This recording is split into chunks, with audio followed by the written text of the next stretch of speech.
Coming up on episode 67 of Create If Writing, I'm talking with Christine Pittman all about blogging as a business.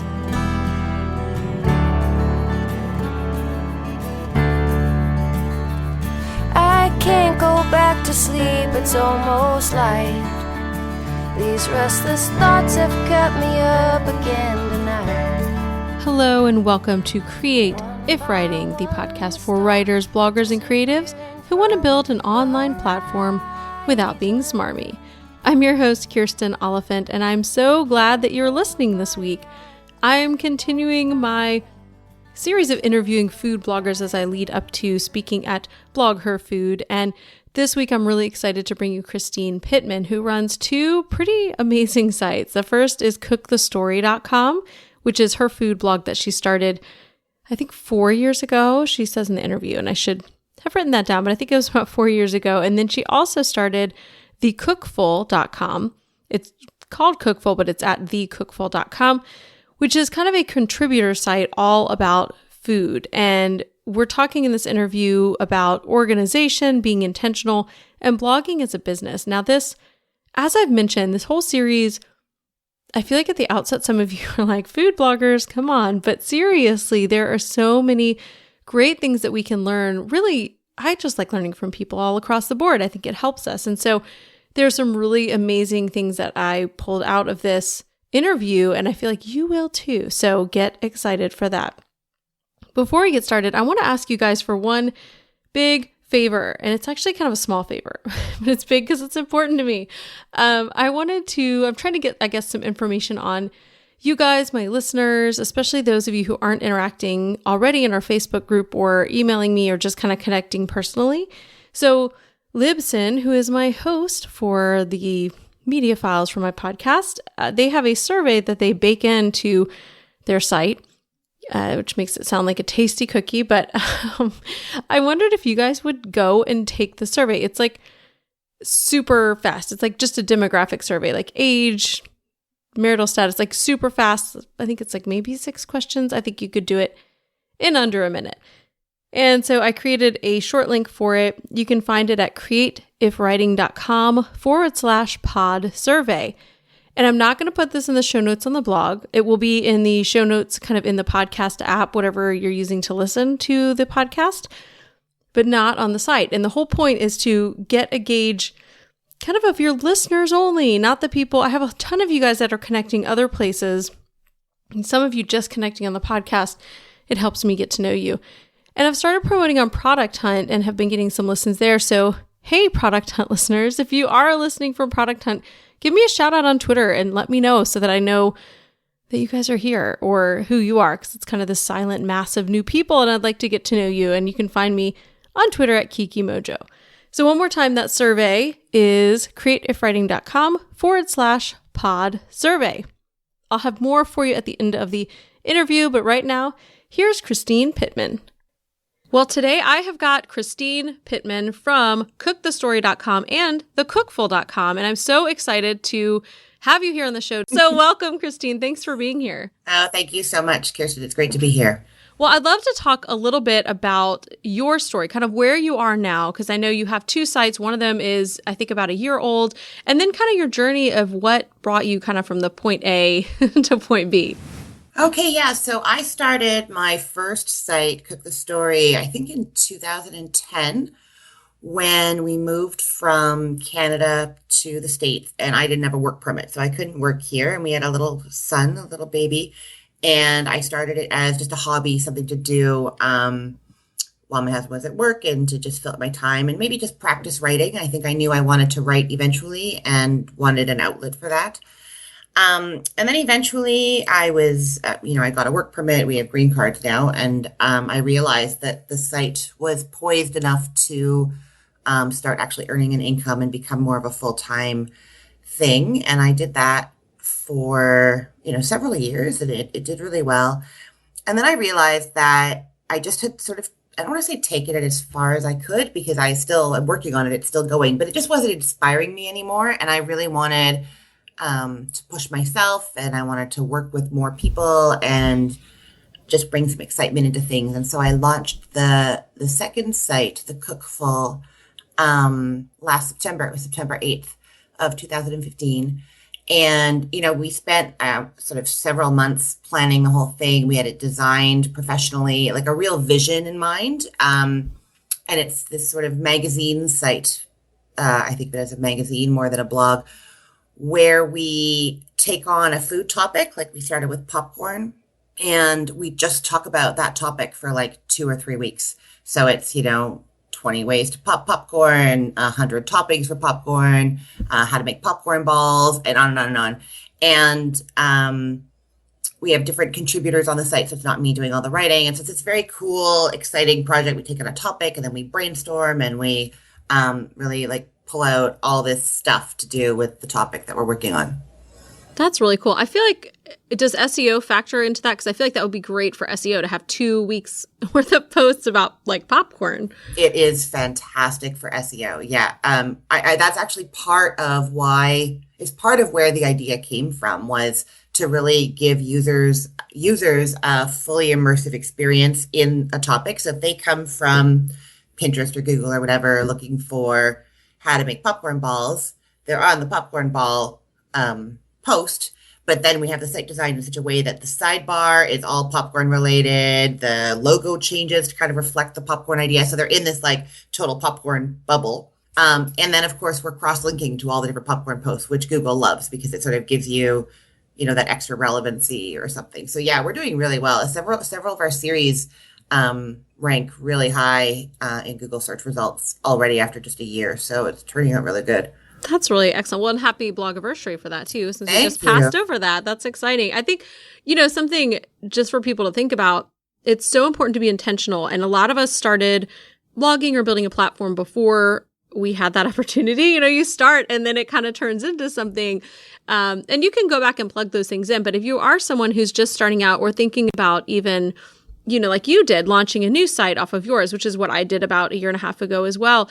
It helps so much if you can be intentional, and my first site is definitely, it's not that it's not intentional, but it's just a lot more of a hodgepodge. Whereas, creative writing, where this podcast lives, is definitely, it was more mapped out. And I think it makes a difference. Not that you can't have success when you, because I feel like most bloggers and even really successful bloggers, if they've been blogging for a while, chances are they started out writing for like their mom. It was just, it was something you did. It wasn't something super intentional like you started with the Cookful, where you're like, okay, we're going to do this and we're going to have the sidebar like this and it's going to be great for SEO. So it's really nice if you have the opportunity to be intentional and what a difference that makes. So that's really exciting. Way to go. Very smart planning there. Thank you. Yeah, we were intentional. I'll just say, like the site design, the concept, but even so far as like the voice that we use when writing, like we pulled writing samples and we have a picture of somebody that we think of as like our prototypical reader, and we like write to her. What else have we done that's so intentional? Yeah, I like everything about like the age, the demographic that we're targeting, like everything was very, very well thought out in a much, my original site, I didn't think anything. I just slapped it up there, kind of like you said. So it's a completely different way to go about it, but it just focuses us. Like everybody knows what the goal is. Everybody knows what we're trying to do. Everybody knows what the site's about, and it just makes it so much easier. That's awesome. Yeah, it does. It's amazing because it makes it easier for you, the creator, because you have sort of this guideline. You have like a little box that everything goes in, but it also makes it really easy for the people hitting your site. There's no confusion about what your site's about. It's very clear. And so that's really excellent. I love intentional blogging. It's very important.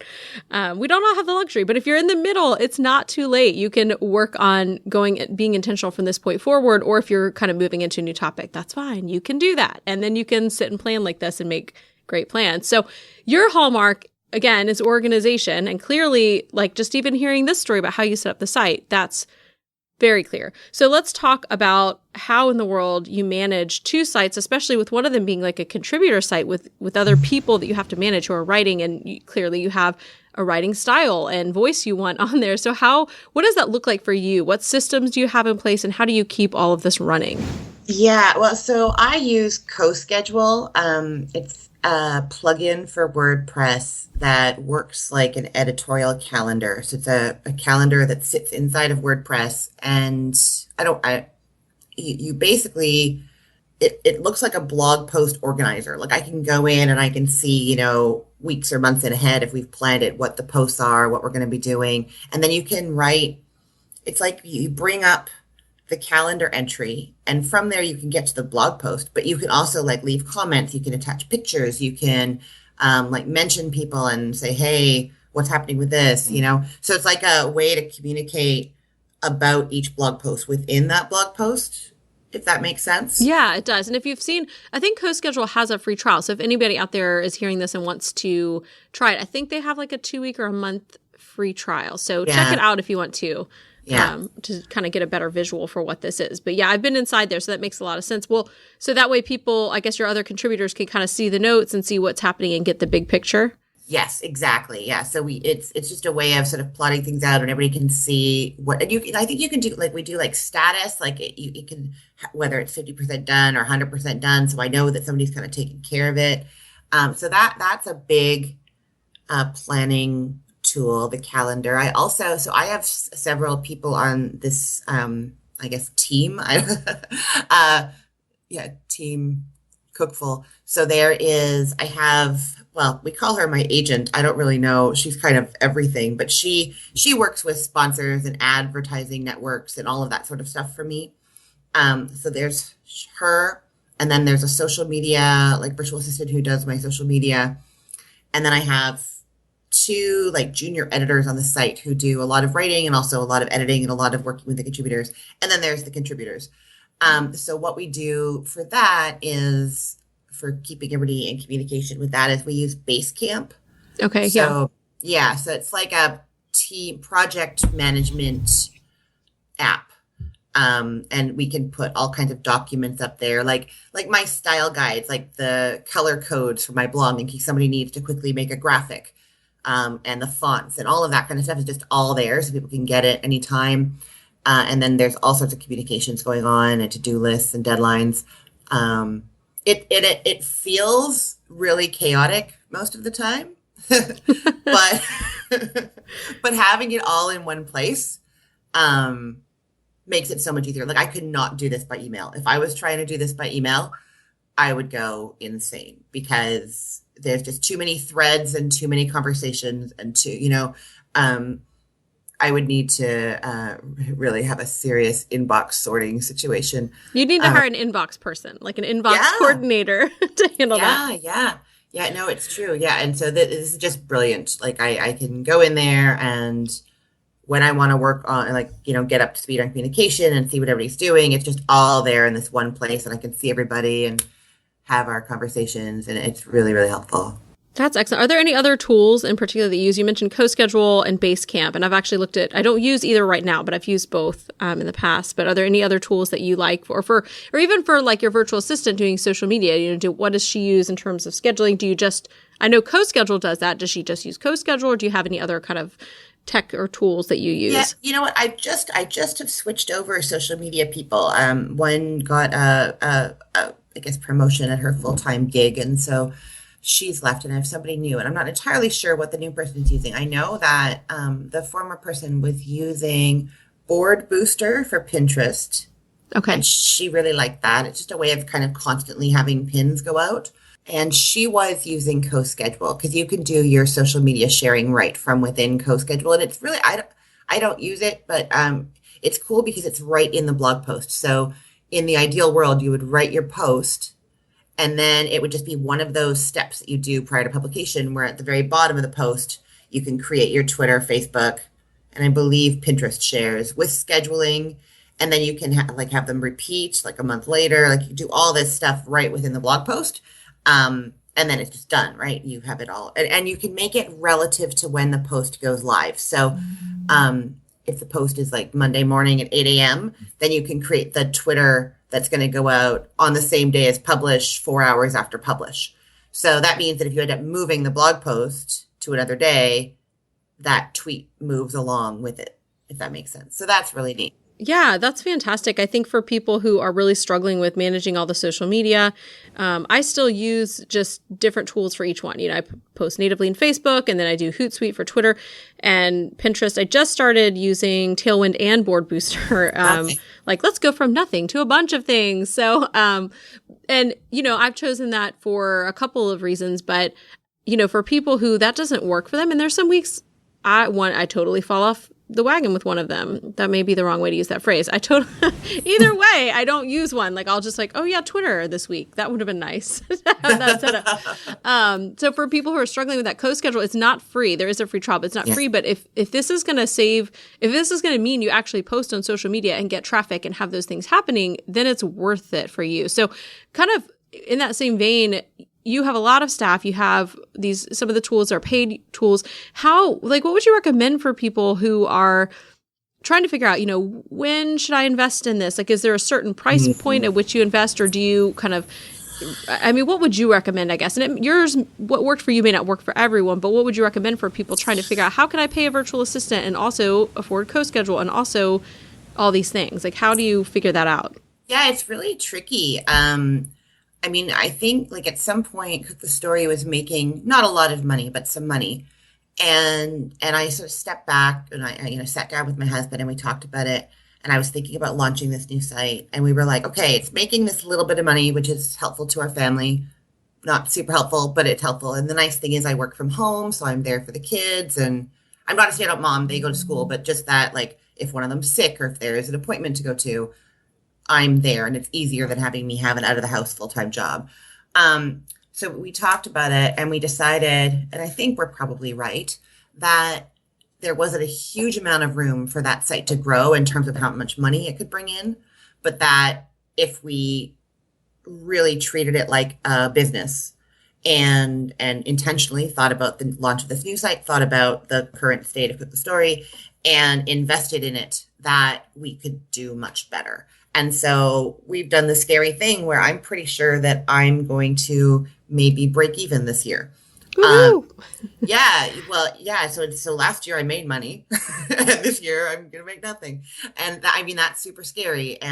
But it's the gamble, right? Like we're hoping that putting that investment in and really I'm hiring people because I can't do all the things that this needs to get done. And we're, paying for some of the tools. And the hope is that in a couple of years, it will do way better than it could have done before. Whether that's a recommendation to other people or not, ask me in a couple of years when I see how it turned out. Yeah, we'll circle back around next year. So how's it going? Yeah. But I think it is. I had a real switch moment at some point, and I was it was the Blogging Concentrated workshop. Do you know them? Yeah, I've always wanted to go to one of those. Those are amazing. Oh, they're so great. It's Dan Morris and Rachel. Oh God, I forget her name.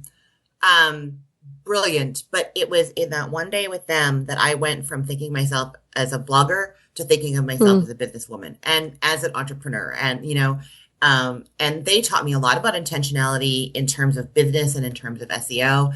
And I walked away from that going oh my God, you can do this. I have so much expertise in this area that I didn't realize I had. And I really had this plan in my head. And so now I'm not a blogger, I'm an entrepreneur, I'm a businesswoman. And that sounds a little bit cheesy, but it means that I'm not oh yay, they want to pay me $50 to do this. I'm more wait, step back. How does this help my site? How does, how much work is it going to take to do that? Is it worth the $50? Is it, and usually it's not going to be if it's $50. Yeah. So thinking about it much more as a business, which makes me able to sacrifice a little bit and invest that money and think of it as an investment into a business. I think it's so important. And I feel like we just keep circling back around this idea of being intentional. And it is important to think about whether you are a blogger or a writer, or you're being a business person. And sometimes you're kind of wearing both hats, if you're the person in charge of all the writing and blogging on your blog, but you may not wear the business hat if you're not trying to make money, if on your blog, or if you're building an author platform, for example. But a lot of authors these days, even self-published authors, they are entrepreneurs and they're becoming very savvy about what it takes to launch a book, what kind of Facebook ads you need to run. I feel like we're in this world where everybody's getting really smart about things, which is good because there are so many people to learn from. But also it means you got to kind of step up your game if you are trying to, make money on your blog or sell your books. So I think what I'm hearing kind of from you is this idea of thinking of the long game. And I know for me, when I started creative writing, I do a lot of bootstrapping. I did not come in like, okay, here's the chunk of change I have to invest in this site. But I kind of, as I made money, that money just went right back in. And so my husband's like, so you're making this money you're telling me about, where is it going? Like, don't worry about it. Don't worry about it.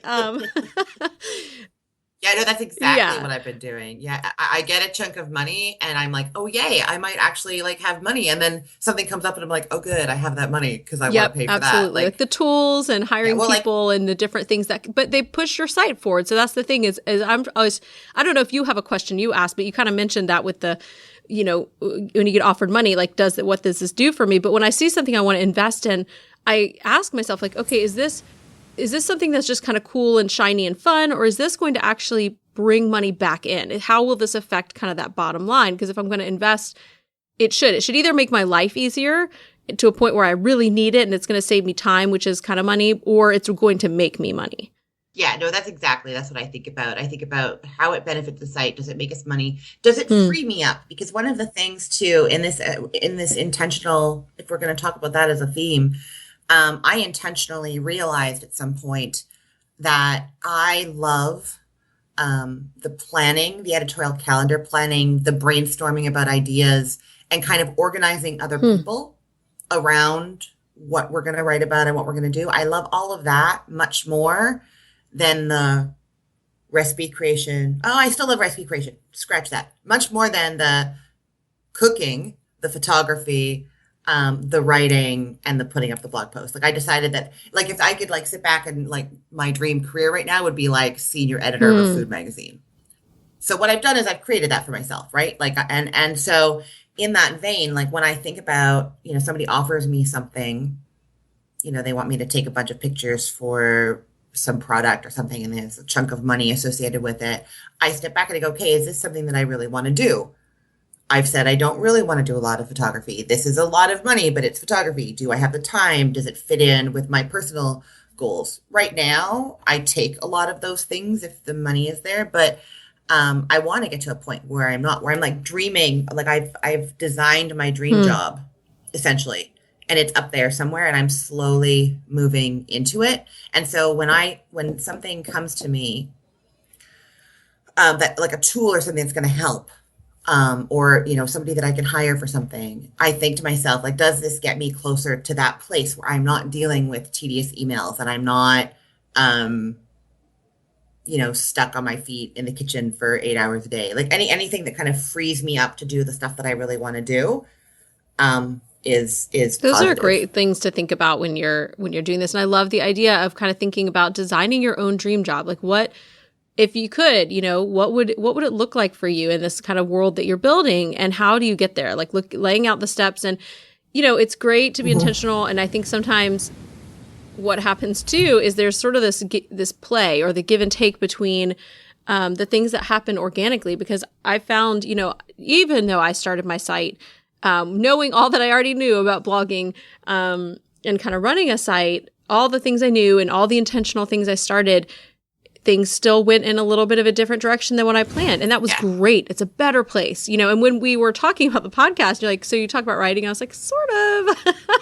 Because when I started out, I was thinking it was going to be about writing and creativity. But the thing that really gets me jazzed is kind of thinking about the platform stuff and the tools and the practicality of that and kind of helping put those in people's hands, because I know that's such a struggle for people. And I still have huge areas I struggle in, organization being one, and my sense of organization is just a little warped. It's, like if someone else were to take a peek in my process, they would just be like, this does not work for me, and so everybody does have to find what works for them, and maybe that looks like using a certain tool that pulls things out, or using virtual assistants, or, I have a giant white kind of notepad I bought from Office Depot that's on my wall. And each week I write out my goals and I cross them off. It feels really nice to see that. And some weeks I don't go in my office, and so, because things get crazy. And then I go in there, I'm like, oh, there's 3 weeks ago's goals. How'd I do?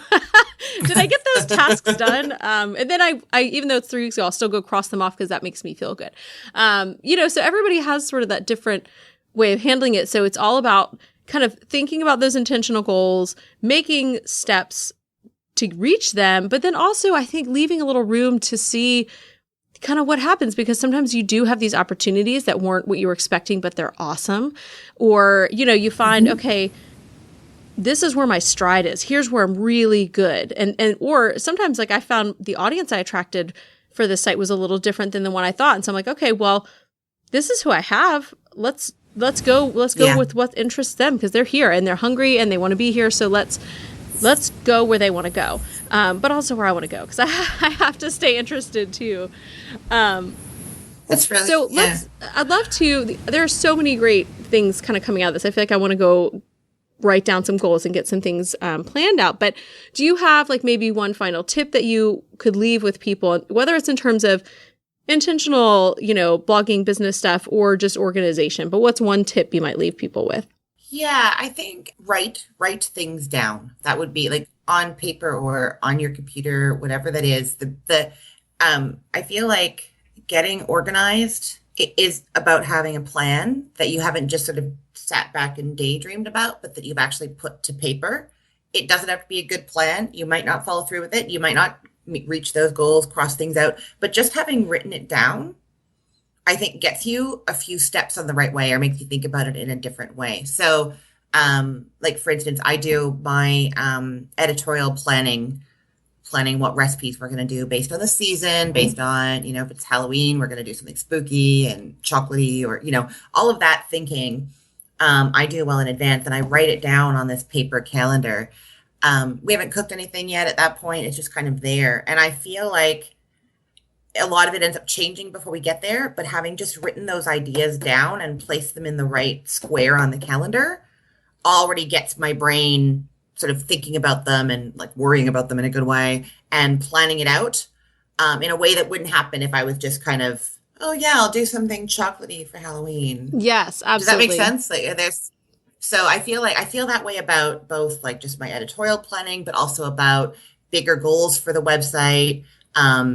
Sit down, write down those thoughts. You don't have to keep the paper. You can throw it out. You can keep it. It doesn't matter. But having written them down for me just makes the hugest difference in organizing my thoughts and getting where I want to go. I think that's so helpful. I know I keep a lot of stuff in my head, and when I do that, my head's pretty good, but it does not replace writing things down on that big white piece of paper and I have a little, I actually have two. I should have one, but I lost one and had to buy a new one. I have two little notebooks I keep in my purse, and they're just the everything. So if I'm somewhere and I want to take notes on something, there it is. Or if I have an idea, it goes in there. It's just a catch-all notebook, and that's really helpful. But if I don't get it out of my head, that's not helpful. Yeah, it definitely sets you, your head only goes so far by itself. You need to get those things out. So that's really great advice.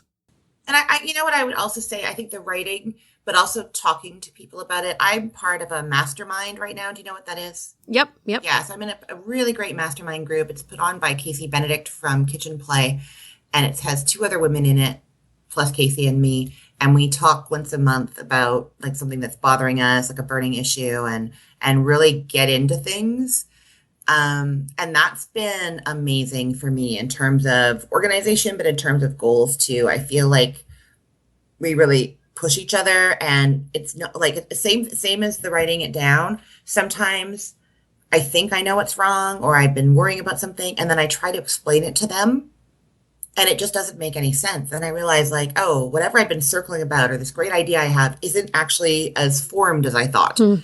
And we have this conversation, and it's through getting it out, not keeping it in my head, but getting it out that I discover amazing things. That's great. Yeah, I think the working with other people and the collaboration, whether it's in a mastermind or a small tribe, or if you have some kind of group of people that you can bounce those ideas off of or try to articulate them, and sometimes hearing them back from people, you're like, oh yeah, never mind. Like, I don't like this idea at all. Or if that's how it's coming across to people, then I need to reframe it because that's not what I meant at all. So that's really helpful to get that other set of eyes. Well, Christine, I'm so excited to get to actually hear you in a few weeks because we're both speaking at Blog Her Food. So yes, I'm so excited. Yeah, we'll have to definitely meet and actually say hi in person. But I really appreciate you taking the time to come on today and share. I've been telling my listeners, because I don't have a lot of food bloggers in my audience. I think they were like, why are you interviewing a bunch of food bloggers? And I was like, food bloggers are some of the smartest bloggers around. And I think that these interviews are just proving that. So thanks so much for sharing with us. Thanks for having me, Kirsten. It was really great. Okay, so my biggest thing that I pulled out of this interview was kind of the genius idea of having this feature idea. So right now I actually went on the site for Cookful, and it's candied apples because we're heading into that season. And so there are like 15 posts all about different things you'd want to know about candied apples, things that you may not have thought you wanted to know about candied apples, like which is the best kind of, prepackaged candy stuff if you're going to just buy it at the store, which kind of apples you should use, how you make apple slices that are candied, all that kind of stuff. And so for SEO purposes, this is genius. And I'm terrible at SEO. We're not terrible, but my Yoast light, I use Yoast, the plugin, turns green, so it tells me things are good. But in terms of actually being found on Google and having some high rankings or getting a lot of traffic, I don't. So this is one of those strategies I'm working on, and I really loved this idea. But overall, I think all the things Christine had to say about planning and just being intentional. You guys know I love just talking about being intentional in your why and all that. But the fact that they sat down and mapped out Cookful before they started, it was just genius. And we don't all have the time to do that. But you can do it right now for where you are right now, thinking about where you've been, thinking about what's working. And sometimes that's even more helpful because you can go to Google Analytics and check all your social analytics and see what actually is working and then do more of that. So thank you, Christine. I really appreciate you taking the time to talk to me. So a couple more things before I close up. I wanted to, again, remind you guys about the survey. I really want to know who's listening, especially those of you I don't know about. But even if I know about you, like if we talk in the Facebook group or you're an email friend or whatever it is, I still want to hear from you. So it's createifwriting.com/pod survey. And also there's a ton of like exciting, big free things and resources happening. So if you are not subscribed to my email, you are missing out on all kinds of free things. There's a couple of free summits going on right now that are fantastic. I have free modules of my courses. 2 of my courses, I have the first module of each one for free. And these are the kinds of things that you find out about if you subscribe to my email. So that is createifwriting.com/subscribe. Try to make it all pretty easy. So for you listeners out there, you're not having to think of like, where does the dash go and all the different words. Pretty simple stuff. I'm also, if you guys have connected with me other places, you know this, but it is, the end, or I guess middle to the end of September right now, and I'm having a baby in November. It's coming fast. I have so much to get done, but what that also means is I am not going to be taking a lot more coaching sessions, and I just revamped my coaching page. So if you guys are interested in working one-on-one to kind of talk through some of this intentional stuff, that's one of the things I'm really good at, is helping people get from point A to point B and apply your goals to your blog and your style.